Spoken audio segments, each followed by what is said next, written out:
Hi. Hello. నమస్తే అందరికి. Welcome to my channel. ఇప్పుడు మనం చెప్పుకోబోతున్న స్టోరీ 'ఈ విల్ లవ్' ఎపిసోడ్ 37. అవసరమా దాంతో నీకు? అసలే అది ఎదురుగా ఉంది అని చూడదు. చెయ్యి మాత్రం బాగా లేస్తుంది దానికి అని చెప్పాడు సూర్య. వద్దులే బాబు, అయితే మీ ఇద్దరే పడండి, కానీ తనని అలా వదిలేయకు సూర్య. బతిమాలో, బుజ్జగించో, బెదిరించో నీ దగ్గరికి తీసుకొచ్చేయి. అందరూ ఉండి కూడా తను అలా ఒంటరిగా ఉండడం ఏం బావుంటుంది చెప్పు? పైగా తను ఏ కారణంగా నీకు దూరంగా ఉంటుందో మనకి తెలియదు కదా! రేపు మీరు దగ్గరయ్యాక కూడా తను బేబీని మోసే టైంలో తన దగ్గర నువ్వు లేవు అని ఇటు నీకు గిల్టీ ఫీలింగ్‌గా అనిపిస్తుంది. అటు తనకి కూడా అనిపిస్తుంది. ఇప్పటికే తను బాధపడుతూ ఉంటుంది. ఎవరికైనా ఈ టైంలో హస్బెండ్ పక్కనే ఉండాలని అంటారు కదా! ప్రస్తుతం నీ వైఫ్‌కి కూడా అదే ఫీల్ అవుతుంది. కానీ తన కారణాలు తనకుంటాయి కదా! పైగా నిన్ను ముందే పెట్టుకొని తనలా మాట్లాడడానికి తను ఎంత బాధపడుతుందో కదా సూర్య! అంది జూలీ. ఎవడు పడమన్నాడు దాన్నన్ని బాధలు? ఏ నాకు చెప్తే నేను సెటిల్ చేయలేనా? నీకు చెప్పలేనివనే కదా తను ఇంత బాధపడుతూ ఉంది.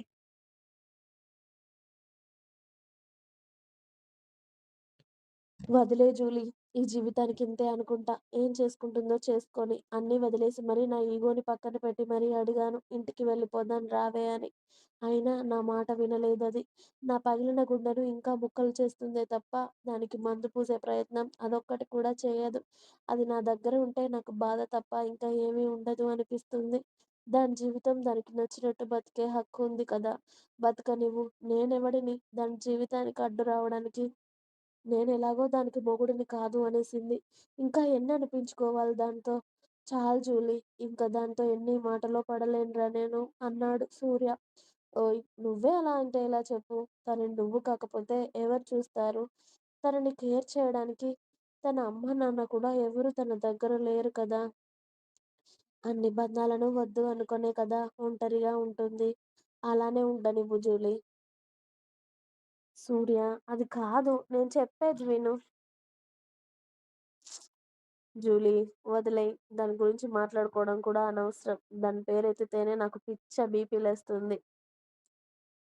పైగా అది నా ముందే ఉంటే నా ఆవేశం ఆపుకోలేక దాన్నెక్కడ కొడతానో అని ఇన్ని రోజులు ఆఫీస్‌కి రాకుండా ఉన్నాను. ఇప్పుడు నీకోసమే వచ్చాను మళ్ళీ. మళ్ళీ మన మధ్యలో దాని టాపిక్ తీసుకొచ్చి నా మూడ్ పాడు చేయకు. పద బయటికెళ్దాం అన్నాడు. ఇప్పుడెక్కడికి సూర్య బేబీ? భోజనం చేయక ఇప్పటికే వారం రోజులవుతుంది. పద, చాలా ఆకలవుతుంది. ఏదైనా తినేద్దాం అన్నాడు సూర్య. సూర్య ఆ మాట అనగానే క్యాబిన్‌లో ఉన్న జూలీకి, అప్పుడే క్యాబిన్‌లోకి ఎంటర్ అవుతున్న ప్రణవికి చాలా బాధేసింది. ఆమె గురించి ఆలోచిస్తూనే తిండి గురించి పట్టించుకోవట్లేదు అని అర్థమయ్యింది ప్రణవికి. ఏంటి సూర్య ఇది?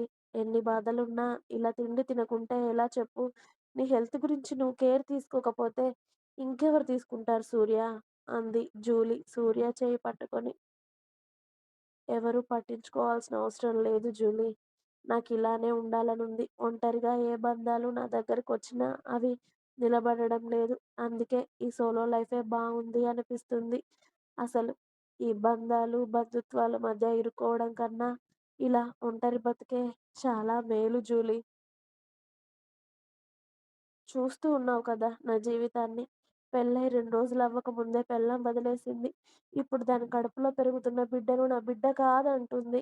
ఇవన్నీ తలనొప్పులు అవసరమా? అదేదో లైఫ్ మనకి నచ్చినట్టు ఎంజాయ్ చేస్తూ బతికామనుకో, ఇలాంటి తలనొప్పులు ఉండవు. ఇలా ఒకరి చేత మాటలు పడాల్సిన అవసరం ఉండదు జూలీ అన్నాడు సూర్య విరక్తిగా. సూర్య, నువ్వు చూస్తూ ఉండు. నీ బేబీ నీ దగ్గరకొస్తుంది. నీ భార్య కూడా అతి త్వరలో నీ దగ్గరకొస్తుంది. నువ్వివన్నీ ఆలోచించి నువ్వు మూడ్ పాడు చేసుకోకు. ఆకలవుతుందన్నావు కదా! పద రెస్టారెంట్‌కి వెళ్దాం అని సూర్యని అక్కడి నుండి లాక్కెళ్ళింది జూలీ. వెళ్తున్న వాళ్ళిద్దరిని చూస్తూ ఉన్న ప్రణవి క్యాబిన్‌లోకి వచ్చి తన చైర్‌లో కూర్చొని కన్నీరు కారుస్తూ ఉంది. చేసిందంతా వాడు చేసి ఇప్పుడు నన్నంటే ఏం లాభం? ఆ రోజున నాతో కలవకుండా ఉంటే అయిపోయేది కదా! ఇప్పుడు ఈ బేబీ వచ్చేది కాదు. నా చావు నేనెక్కడో ఒక దగ్గర చచ్చేదాన్ని కదా! ఇప్పుడు వీడు ఉండబట్టే కదా నేను బతుకుతుంది. మళ్ళీ అన్నీ నా మీదకు తోసేసి వీడేం చేయనట్టు మాట్లాడితే ఎలా? అనుకుంటూ తన కన్నీళ్లు తుడుచుకుంటూ ఉంది. అయినా ఇదేమిటసలు అమెరికా నుండి నా మొగుడు కోసం ఊపుకుంటూ వచ్చింది. ఇదేమో బేబీ అంటుంది. వాడేమో జూలీ అని తోక పట్టుకొని తిరుగుతున్నాడు. ఇన్ని రోజులు ఆఫీస్‌కి రానిది ఇదొక కాల్ చేయగానే ఇక్కడికి ఊడిపడ్డాడు. అది నాకంటే ఎక్కువ వీడికి అనుకుంటూ ముక్కు ఎగబీలుస్తూ ఉంది ప్రణవి.